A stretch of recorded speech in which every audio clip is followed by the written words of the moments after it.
This is how you spot a skinwalker.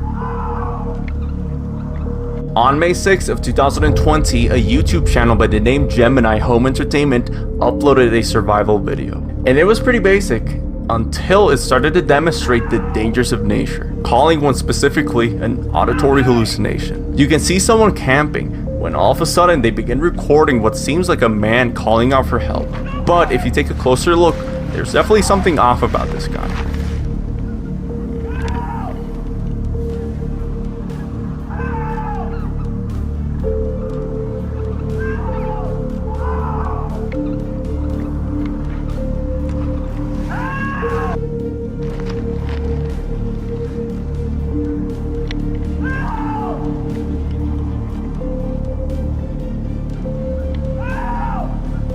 To this